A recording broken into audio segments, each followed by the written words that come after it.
Hoy y mañana iremos a tal ciudad y estaremos allá un año y traficaremos y ganaremos, cuando no sabéis lo que será mañana. ¿Por qué?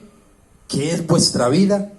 Ciertamente es neblina que se aparece por un poco de tiempo y luego se desvanece. En lugar de lo cual deberías decir: si el Señor quiere, viviremos o haremos esto o aquello. Amén. Entonces, quiero empezar con el primer aspecto, que es cómo estábamos antes de la cuarentena. Bueno, según el versículo 13, quiere decir que estábamos ocupados, ¿cierto?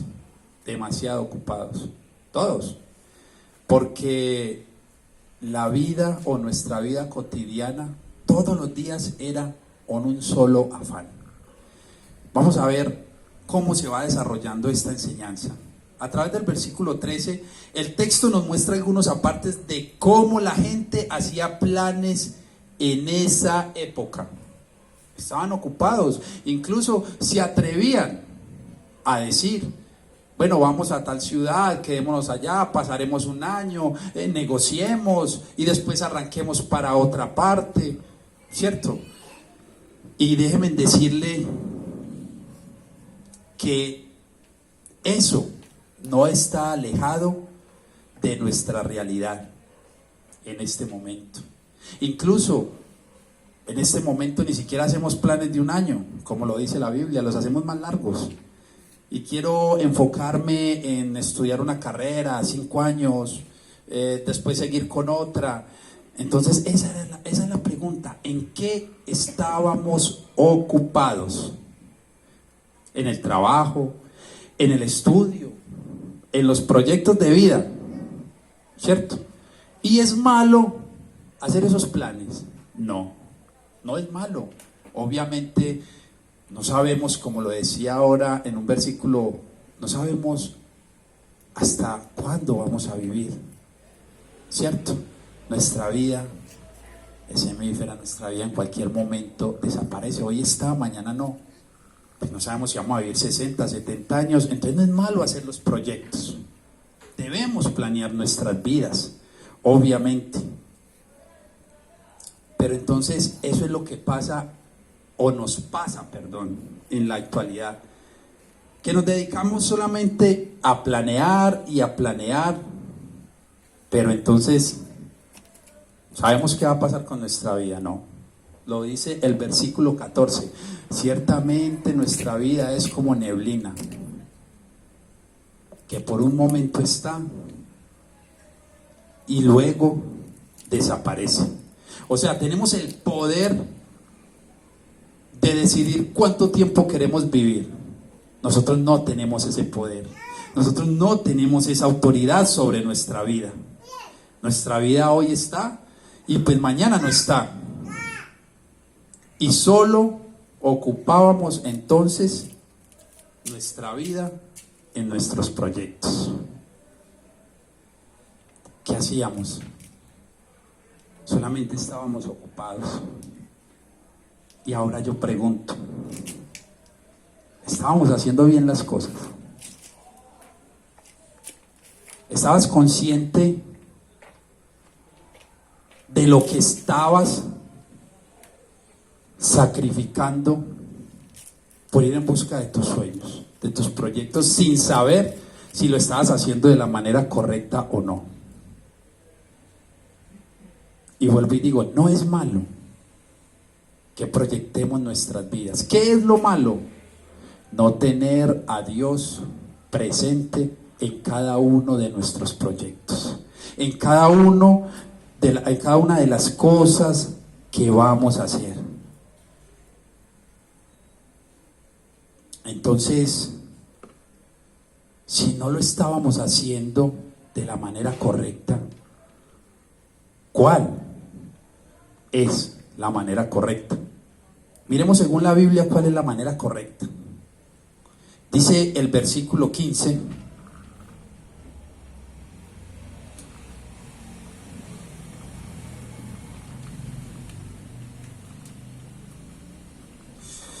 En lugar de lo cual deberías decir: si el Señor quiere, viviremos y haremos esto o aquello. En este versículo podemos darle un desarrollo a esta parte que leí, y eso era un llamado de atención que se estaba haciendo, porque la gente estaba haciendo sus planes, sus proyectos, pero fuera de la presencia de Dios, fuera de la dirección de Dios. Y entonces, ¿qué estábamos sacrificando? Sí, digo estábamos porque el primer aspecto es cómo estábamos antes de la cuarentena. Y el punto es ocupados. ¿Qué estábamos sacrificando? Entonces ahí entra esa parte de la Biblia donde nos hace ver que no teníamos a Dios incluida en una de estas cosas, o si lo teníamos incluido, aclaro mejor, seguíamos la dirección de Dios en cada una de esas cosas. Porque yo puedo decir: si Dios quiere, hago esto, pero eso no quiere decir que entonces por eso ya lo tengo incluido en mis planes. Eso no quiere decir que yo estoy siguiendo su dirección, porque aún las personas que no quieren seguir a Dios, dentro de sus cosas malas lo tienen incluido. Y vemos que en muchas películas que hemos visto, y eso se ve en la realidad, como personas que dicen: bueno, mañana si Dios quiere voy y robo por tal parte, bueno, mañana si Dios quiere voy y mato por tal parte. Es así. Yo tengo autoridad moral para esto que estoy acabando de decir, porque no fui bueno toda la vida, y dentro de mis cosas malas incluía a Dios, pero sabía que ese no era el propósito que Dios tenía para mí. Entonces no solamente tenemos que incluirlo, también tenemos que pedir su dirección para que los proyectos que encaminemos no sean en vano. ¿Por qué digo que no sean en vano? Cada uno de nosotros puede llegar a alcanzar el éxito. Conozco aquí pues a casi todos. Menciono a Osvaldo. Osvaldo tiene un buen empleo, se realizó como persona, es todo un profesional. Pero ahora yo pongo un ejemplo. No estoy diciendo que eso le pasó a Osvaldo, y me disculpa por el ejemplo, pero estoy queriendo decir: Osvaldo persiguió sus sueños y alcanzó a ser una persona exitosa. Y en el ejemplo, digamos, Osvaldo, por alcanzar ese sueño, sacrificó su familia, no dedicó tiempo, perdió a su esposa, perdió a su hijo, y todo porque empezó a buscar su proyecto de vida sin la dirección de Dios. Porque créame que cuando buscamos la dirección de Dios, Dios abre las puertas y todo llega de manera perfecta, sin que estemos afectando las personas que hay a nuestro alrededor. Entonces, el no incluir a Dios hace que suframos varias consecuencias. Y entonces, ¿cuál es la primera de ellas? Alejarnos del propósito que Él tiene para nosotros.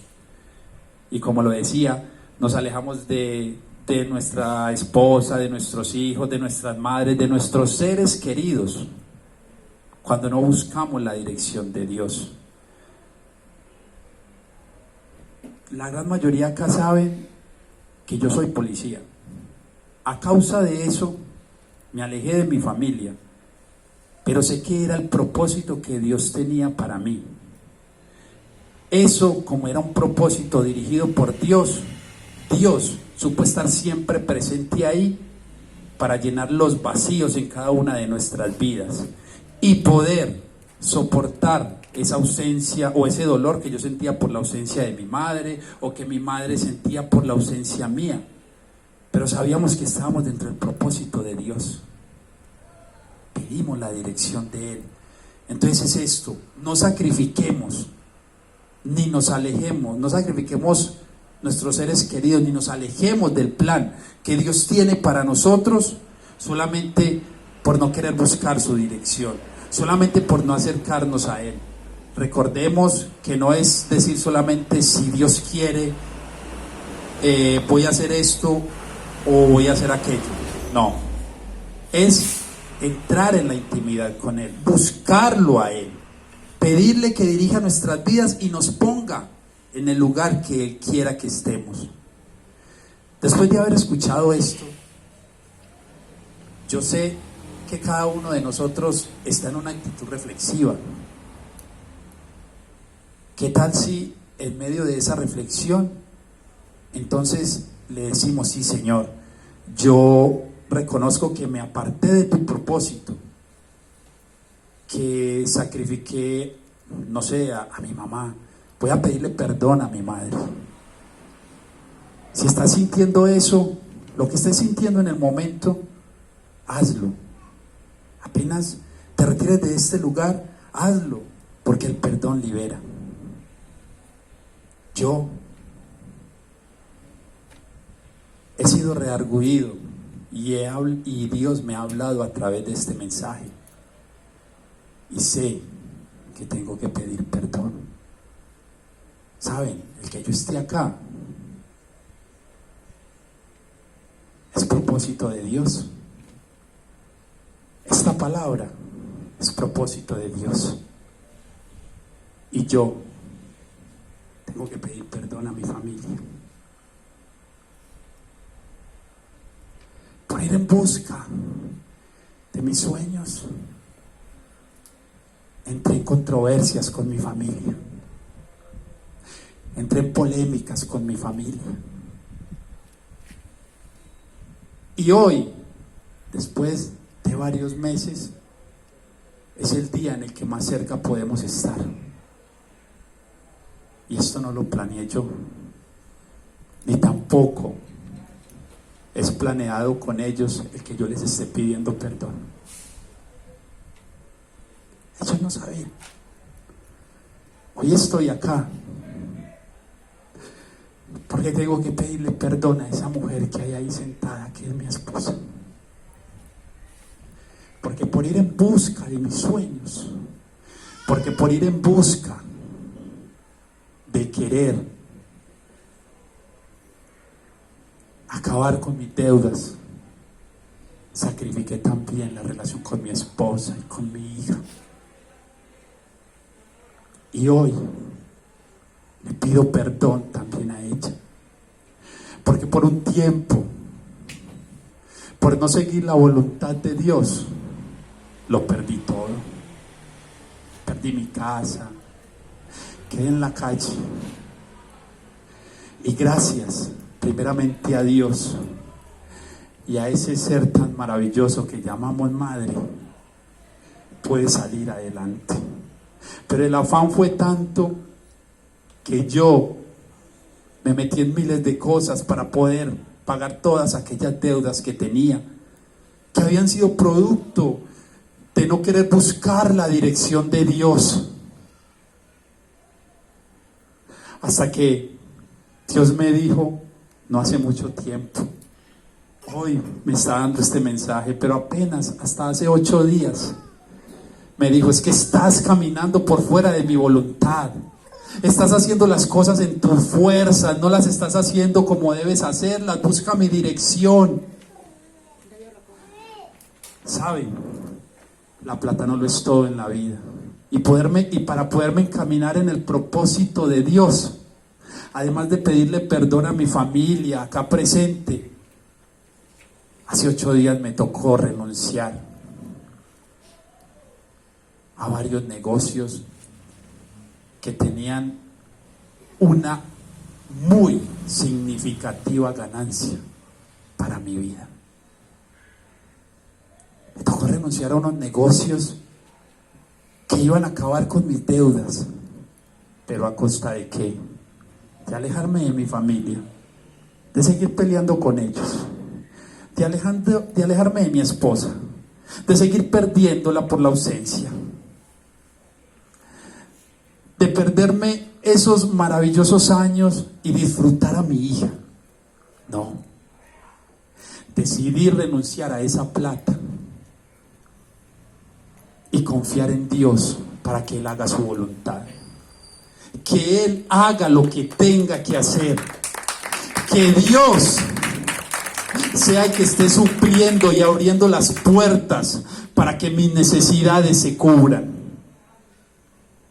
Y sé que así va a ser. ¿Saben por qué?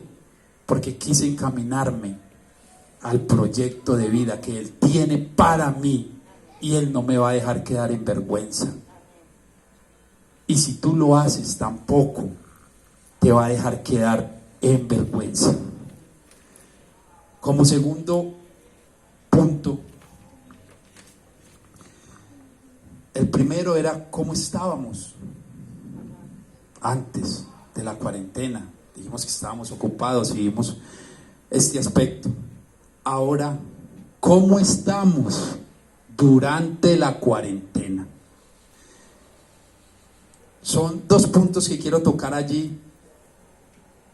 Y digo, estamos durante la cuarentena, estamos cargados y reflexivos.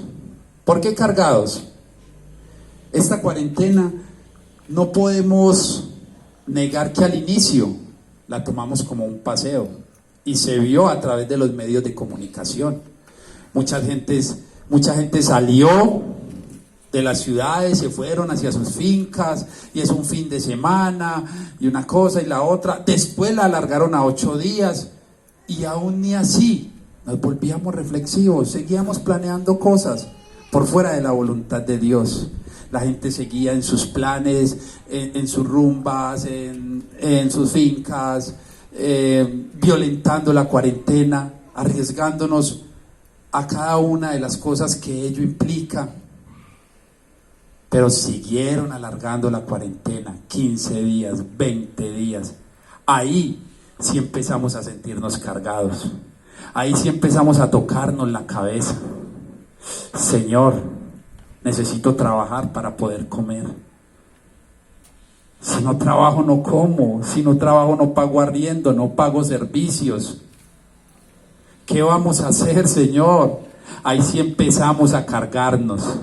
¿Y sabe a qué nos lleva esta carga? A la parte reflexiva. A la parte reflexiva. ¿Y sabe qué es lo mejor de todo? Que esta carga nos lleva a la parte reflexiva, y esa parte reflexiva lo que hace es acercarnos a Dios. Y Dios es tan maravilloso que sin importarle nuestras imperfecciones, nos escucha. La Biblia dice en Mateo 11:28, para ir cerrando esta parte reflexiva, dice: venid a mí todos los que estéis trabajados y cargados, que yo os haré descansar. Esa parte de carga nos llevó a una parte reflexiva, y esa parte reflexiva nos llevó a refugiarnos en los brazos de Dios, donde Dios dice: ven, que yo te voy a hacer descansar.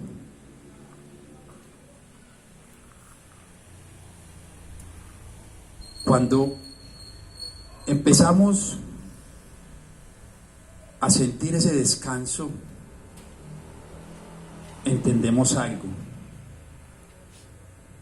y es esta parte.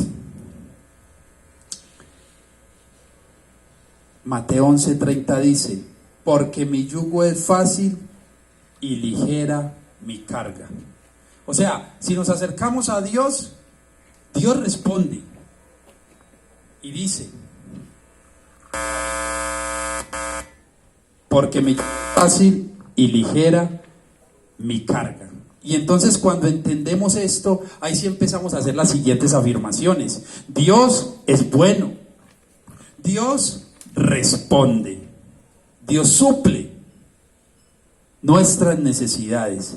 Y entonces cuando hacemos estas afirmaciones, yo quisiera hacer también la siguiente: Y podría decir, el deseo de Dios, que es que todo el mundo le busque, se está cumpliendo. El deseo de Dios se está cumpliendo. Por medio de esto estamos llegando a la presencia de Dios. Le estamos buscando porque nos estamos sintiendo cargados, pero esa carga nos lleva a tener una parte reflexiva y a entender que en Él podemos encontrar la respuesta a lo que necesitamos. Gloria a Dios por eso. Bueno, pero ahora, como último punto, tengo la siguiente pregunta. La siguiente pregunta y es: ¿qué será de tu vida después de la cuarentena? Qué pregunta, ¿cierto? ¿Qué tal si ahí donde ustedes están, así en nuestro interior, ustedes mismos vuelven y se hacen esa pregunta? ¿Qué será de nuestras vidas después de la cuarentena? Y obviamente digo después de la cuarentena porque no puedo decir que después del virus, porque obviamente no nos van a dejar encerrados hasta que el virus se vaya. Nos morimos de hambre. Tenemos que hacer algo. Y tenemos que aprender a vivir entonces con ese virus, como ya lo están haciendo muchos países. Entonces, ¿qué será de nuestras vidas después de la cuarentena? Eso es una respuesta que se expresa con nuestros labios. Pero ¿sabes algo? Dios quiere que esta respuesta no la hagas con tus labios, no la digas con tus labios. ¿Sabes qué quiere Dios? Que esta respuesta la modeles, que esta respuesta la camines. Y eso solo lo vas a saber cuando salgas de este encierro. Por ahora, ahorrémonos nuestras palabras en querer respondernos qué va a ser de nosotros durante esta cuarentena. Ahorrémonos esas palabras y más bien sigamos buscándolo y esperemos qué pasos son los que queremos dar al salir de este encierro. ¿Por qué? Porque al salir nos vamos a ver expuestos a las mismas cosas que estábamos expuestos antes de entrar a la cuarentena, o sea, cuando estábamos ocupados. Nos vamos a